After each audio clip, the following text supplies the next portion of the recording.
What did I tell you about that piano? The words cut through the air like thunder. Richard Hale's voice, sharp and commanding, bounced off the marble walls of the grand hall. His face burned red with fury as he stepped forward, his shoes striking the polished floor with an authority that made even the chandeliers seem to tremble. The young maid standing near the piano froze. Her hands trembled, the soft cloth slipping from her fingers. I'm sorry, Mr. Hale, I didn't... Didn't what? He barked, eyes blazing. Didn't hear me the last 20 times I said never to touch this piano? His voice echoed so loudly that even the silence that followed seemed afraid to exist. Maya stood motionless, her head bowed.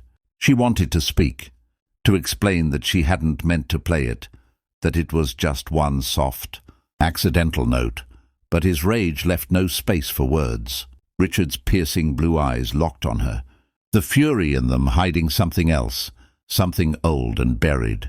He stepped closer, the veins in his temple pulsing. "Do you know what this piano means to me?" he hissed. "It's not a toy for you to—" "I wasn't playing, sir," she interrupted softly, trembling. "I was just wiping the dust off." Richard's voice dropped lower, almost a growl. "Don't lie to me." "I heard it. I heard the note." Maya's heart pounded so hard it hurt. For a second, his hand twitched, not in violence but in restraint. He turned away sharply, pacing toward the window, his reflection in the glass shaking with his heavy breaths. The sound of rain outside filled the pause between them, but even that couldn't cool the anger in his voice when he spoke again. "You're dismissed for today," he said coldly. "Get out." Her lips parted slightly, eyes glistening. "Sir, please—" "I said get out." The words struck her harder than a slap. She lowered her head and quietly turned away, clutching her cleaning cloth like it was the only thing keeping her standing. The door closed behind her with a quiet click, and then silence. Richard stood still, his chest heaving. The piano sat there, perfectly still, mocking him with its quiet beauty. He ran a hand down his face and whispered under his breath, "Why can't people just leave it alone?" The anger drained from him slowly, leaving behind the exhaustion of a man who'd been fighting ghosts for too long. Outside the door, Maya stopped in the hallway. Her eyes stung. She swallowed hard and leaned against the wall for a moment, breathing through the ache in her chest. She hadn't meant to touch it. Not really. It had just happened. That single note. It had felt like a voice calling her, a voice she'd missed. When she finally made her way down the hall, the other staff turned away, pretending not to see her tears. Everyone in the mansion knew the piano was off-limits. Some whispered that it belonged to his late wife. Others said it was connected to something darker, a memory too painful for him to face. But no one really knew the truth. Maya didn't either. She only knew that when her fingers brushed those keys, something deep inside her stirred, something beautiful and painful all at once. That night, long after everyone had gone, Richard sat in his study staring at a glass of untouched whiskey. The rain hadn't stopped. His reflection in the dark window looked like a stranger. He could still hear that faint note, the one Maya had accidentally played, just one note. But it had been enough to slice open the past. He could almost hear his wife, Elena, laughing beside him again, her fingers dancing across those same keys, her voice teasing him gently. "Don't just sit there, Richard. Feel it." He closed his eyes, jaw tightening. "Don't," he muttered to himself. "Not tonight." But memories have a way of disobeying orders. The melody of the past lingered, haunting him long into the night. The next morning, the mansion felt unusually still. The rain had stopped, but the air hung heavy with leftover sadness. Maya arrived quietly, her eyes low, afraid to draw attention. She thought she'd be fired, maybe she already was, but the head butler simply nodded at her to continue her work. When she passed the piano room again, she hesitated. The door was slightly open. Sunlight spilled through the window, bouncing off the glossy black surface. Her reflection stared back at her, tired eyes, soft curls pulled back neatly, uniform perfectly pressed, though her heart felt anything but steady. She sighed and turned to leave, but something inside whispered, "Just one more time." She looked around. The hallway was empty. Maya stepped into the room. The air was thick with the faint scent of polish and memories. She placed her hand gently on the piano's surface, not to play, not this time, just to feel the coolness beneath her skin. But then her finger slipped over a key, and it made a sound again, a tiny whisper of a note that seemed to breathe life back into the room. Her heart thumped. This time, she didn't stop herself. She pressed another key, then another. The soft, trembling notes formed a pattern, uncertain at first, then growing into something warm, something sad, something deeply human.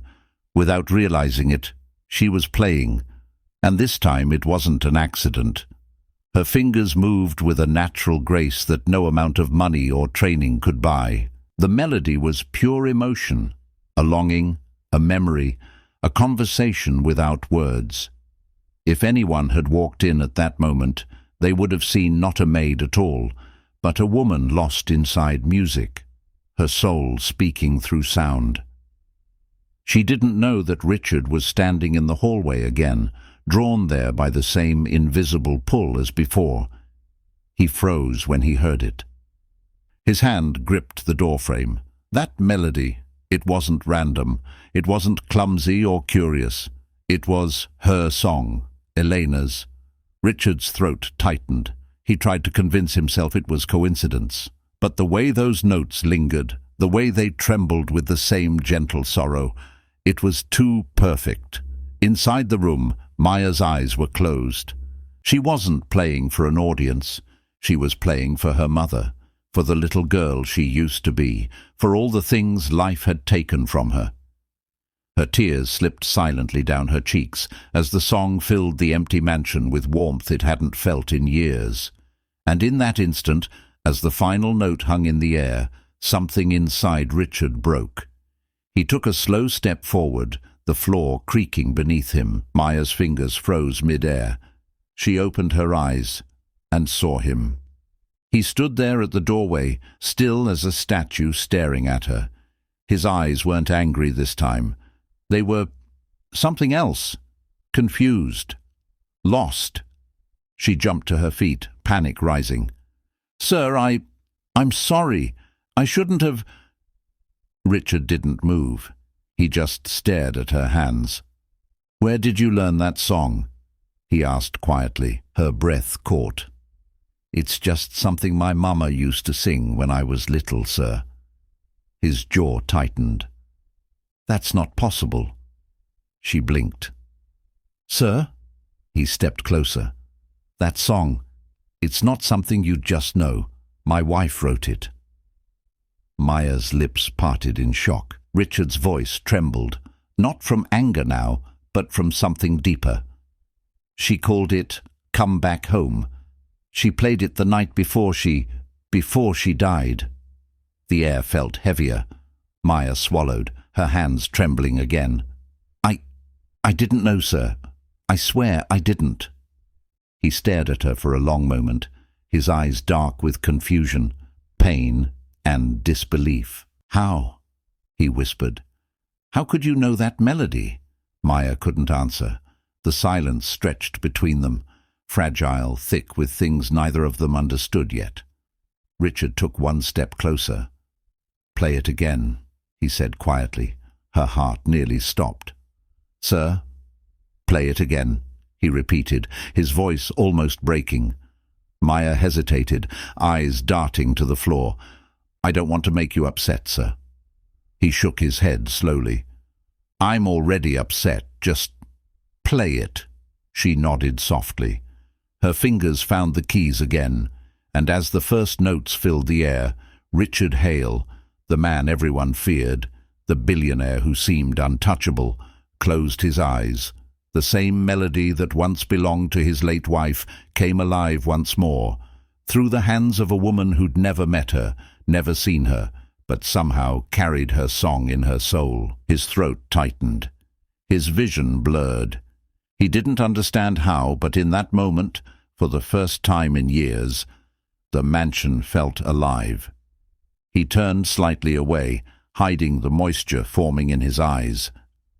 Maya finished playing, her hands resting gently on the keys. The silence that followed wasn't empty. It was sacred. When she finally looked up, Richard was gone, quietly stepping out into the hall, his mind spinning with questions and memories he thought he'd buried forever. Maya sat there alone, tears falling softly onto the piano. She whispered to herself, "I shouldn't have played, but it felt like someone wanted me to." Outside, Richard stopped halfway down the corridor. He leaned against the wall, breathing heavily, the sound of that melody still echoing in his head. He whispered under his breath, "Elena, what are you trying to tell me?" And the rain began to fall again, softly tapping the windows like the piano's faint reply. The rain outside had softened to a steady hush, but inside Hale Mansion, the echo of the piano still haunted every corner. Richard Hale leaned against the hallway wall, breathing hard. He had heard that song for the first time in 10 years, and yet it had sounded exactly the same, gentle, aching, full of light and loss. He whispered to himself, "How can that be?" Sleep never came that night. He sat in his study until dawn, staring at the cold fireplace, the memory of Maya's hands moving over the keys looping in his mind. It wasn't anger now, it was confusion, and something that felt too much like hope. By morning, he had convinced himself there must be an explanation. Coincidence, perhaps. People recycle melodies without realizing, but still, a voice in his chest argued, she played it exactly the way Eleanor did. He rubbed his temples. I need to know. When Maya arrived that morning, the house seemed quieter than usual. She moved carefully, expecting reprimand or dismissal. Her stomach twisted as she crossed the marble hall toward the service wing, but when she reached for her supply cart, she found the head butler, Mr. Trent, waiting. "Mr. Hale wants to see you in the study," he said flatly. Her heart sank. "Did he say why?" Trent only shook his head. Best not keep him waiting. Richard's study smelled of cedar and old books. Sunlight cut sharp lines through the tall windows. Maya stepped in timidly, clasping her hands. "Sir?" He was standing by the piano now, not the grand one, but a smaller upright near the window. When he turned, his expression was unreadable. "Sit down, Maya." Her eyes widened. "Sir, I—" "Sit," he repeated, softer this time. She obeyed, perching on the edge of a leather chair. The silence stretched. Finally, he spoke. "That song you played yesterday, where did you learn it?" She swallowed hard. "I told you, sir. My mama used to sing it when I was a little girl. She said her grandmother sang it before her." "Your grandmother," Richard repeated slowly as though tasting the word. "Do you know where she learned it?" "No, sir. Only that it's old. Mama said it came from a woman she once worked for, a kind lady who loved the piano but passed away before I was born." Richard's pulse quickened. "A woman she worked for?" Maya nodded. "Yes, sir. Somewhere in Georgia, I think. Mama said the lady used to hum it while she painted, and she'd let Mama sit near the piano sometimes." He turned away, staring out the window at the grey morning sky. Georgia. Elena had grown up there, spent summers painting by the lake before moving north.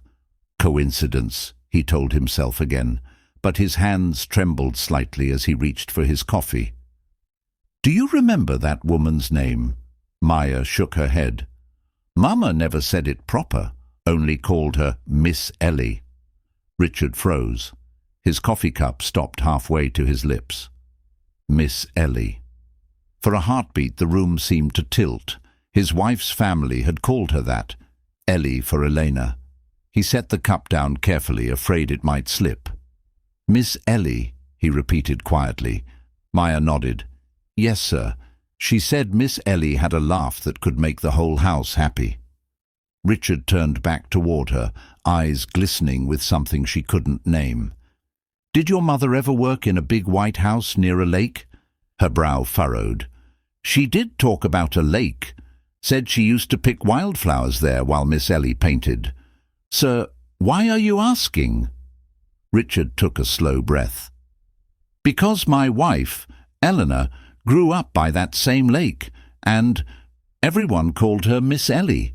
Maya's lips parted. "Your wife?" He nodded once. "She died 10 years ago." A soft gasp escaped her. "Oh, I'm so sorry, sir." He studied her face, those earnest eyes, that quiet sincerity. "Maybe it's just coincidence," he murmured half to himself. Maya hesitated.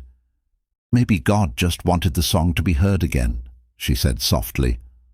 Her words hung in the air like gentle perfume. Richard looked down, unable to speak. It had been years since anyone had mentioned faith or fate in his presence. He had built walls around those words long ago. After a long pause, he cleared his throat. You can play it again, when you're done with your chores."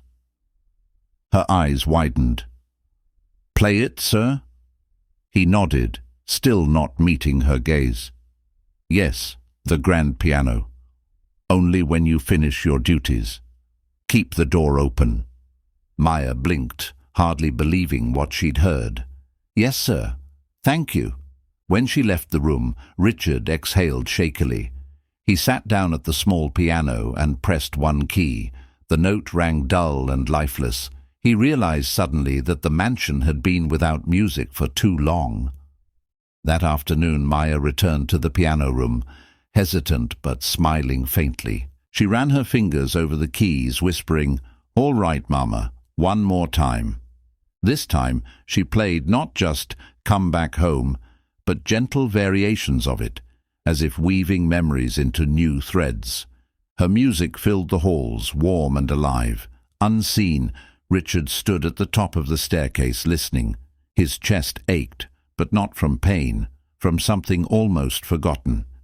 He caught himself whispering, "Elena, you'd have liked her." When the last note faded, he turned away before Maya could notice him. Yet his heart was lighter. For the first time in years, he didn't feel alone in his house. That evening, he sat in his library and searched through an old chest of letters and photographs. In one faded picture, a young Elena sat beside a dark-skinned girl near a piano, both laughing. On the back, in his wife's delicate handwriting, "Me and little Ruth, summer 86. She sings better than I play." His hands trembled. Ruth. Maya's mother's name was Ruth. She'd mentioned it once in her employment form. He stared at the photograph until the image blurred.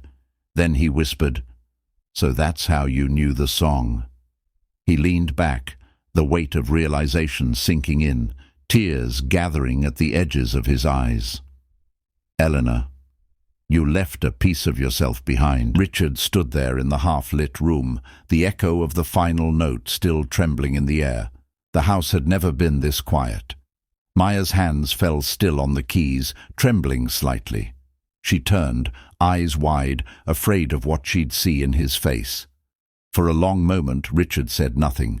His jaw worked once, twice, but no words came. The storm outside had faded to a soft drizzle. Only the ticking of the old clock broke the silence. Finally, his voice came, rough, low. Where did you learn to play that?" Maya swallowed hard. "I'm sorry, sir. I shouldn't have—" "Answer me." Her eyes filled. "From a woman who used to work here, years ago. She taught me the song, said it was her favorite." Richard's breath caught. "What woman?" "She said her name was Clara," Maya whispered. "She worked in the neighborhood. She told me stories about this house, about a man who had a grand piano he never played anymore." Richard's fingers tightened on the edge of the piano. The sound of his late wife's name spoken in that quiet voice broke something open inside him. He stepped closer. "Clara." "My Clara taught you?" Maya nodded slowly. "She didn't tell me everything, just that the song meant hope to her. She said someday, if I ever got the chance, I should play it where it belonged." For the first time in years, Richard couldn't speak.